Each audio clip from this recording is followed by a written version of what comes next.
Okay, so I'm just gonna dive right into. Okay, so I'm just gonna dive right into this video. How should the UK respond to the global energy crisis? Obviously, there's a war going on in Iran with America.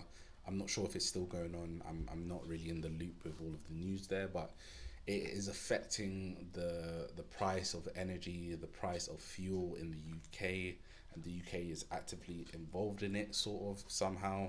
I think we were forced into it. I'm not sure, but yeah, I'm just gonna join this podcast, just give my 2 cents, and yeah, we'll see how it goes. I might skip around a bit as well. So yeah. Oh, Now, I've had spies who watched your programme tell me that you've stolen one of my questions and put it to the leader of the opposition. like a terrible magpie. Let's have a listen. Who would you support? So Liz Truss paid everybody's energy bill when there was the last energy shock around the war in Ukraine, costing tens of billions to the taxpayer. Who would get support if you were in So charge? I'm rejecting the premise of the question. I did. It's a shiny. Well, it's a great phrase. You use it all the time. I use it about you. The argument is shifting this time, isn't it? You've raised this target. I think there's going to be targeted. It's not going to be blanket, isn't it? Correct. Yeah. And we've been talking about that for ages, for about 3 weeks since Okay, this I'm gonna first move reared forward its a bit. head. The whole for all your messages about our exclusive interview yesterday with Josh Simons, the government minister, who had to quit. He said, having been naive when he did what appears now to have been a very strange thing. When he was the head of a think tank, he asked a lobbying firm to look into the origins of a news story about the think tank he worked at having failed. Them, it's gonna affect us. It kind of like goes down the stream to us, and these things are not resolved easily. They're not resolved overnight. Yeah, I'm not trying to sound as smart as these guys. They probably know a little bit more about it than I do, but I know enough to know that, you know, if we're in war with a country that controls a lot of the world's oil, and you know it's speculatory, but people think that America's only gotten into this war in order to kind of like control that oil, or to control kind of like China's sort of like hand on that oil as well. Then it just makes sense that, you know, if it affects America, it's gonna affect us and all of that, and they're gonna have a monopoly over like the majority of the oil and all of that, and just kind of like produce coming in and out, the cost of war and all of that. It's just all gonna cost more and more for us. But let's see what the smart people have to say about this. There are actually have that truth at the heart of it. Everybody's got to pay their energy bill one way or another. Everybody is worried if energy prices go up, and it What if we just all stopped paying our energy bill though? Seriously. Like, imagine for a second the whole country just stops paying our energy bill. Would the government just make it free? Would they just figure out a way? I don't know. It's just speculation. could be something that happens in a very big way, and that's even before we start talking about, you know, jobs in the North Sea or jobs in renewable industries.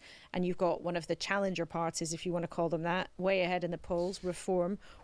Okay, so just to add to that, what these challenges are doing though is they're adding a new kind of like problem that needs solving.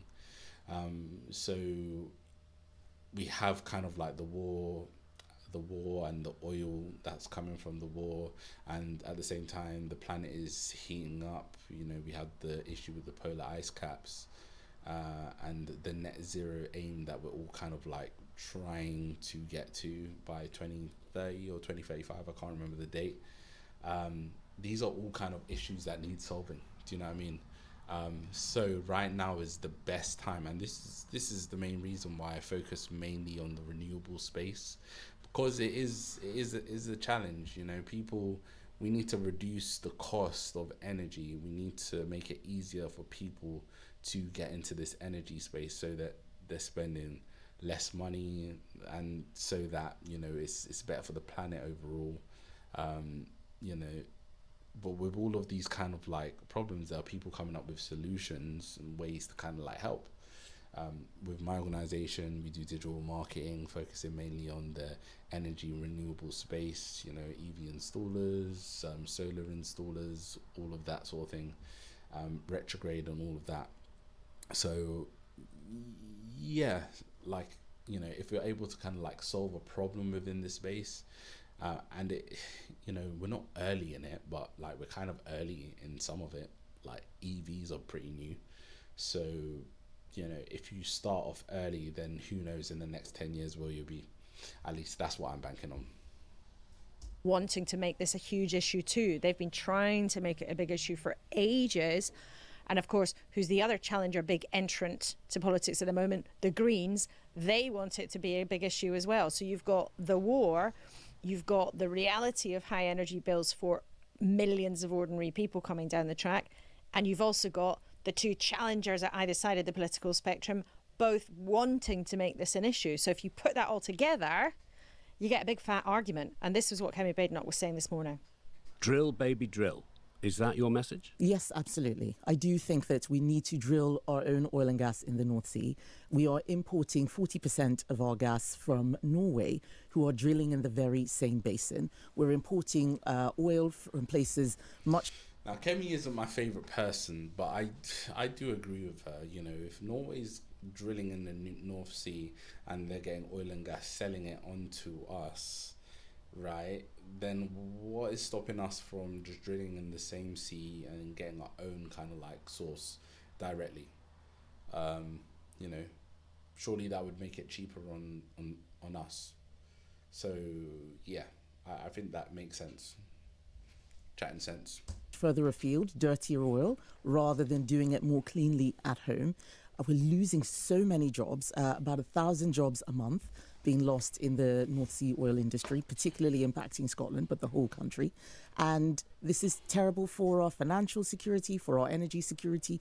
We should drill our own oil and gas. Because Claire Coutinho, your Shadow Secretary for Energy, said on BBC Breakfast it wouldn't necessarily bring energy bills down. Can you tell our listeners, would you be able to bring down their bills by drilling, baby, drilling? So indirectly, yes. I don't think she can. Subsidize bills, which is what the government is doing. So saying no to tax revenue from oil and gas doesn't make any sense. And we also have a separate plan to scrap the green taxes on household bills. I would save about £160 last time I looked at the calculations. You can do this. Saying no to North Sea oil and gas means more people losing their jobs. Your Shadow Energy Secretary, Claire Coutinho, who was with us a couple of weeks ago, she said on the record it wouldn't necessarily save very much money. She said that when she was in government. Directly, but indirectly, yes, it does.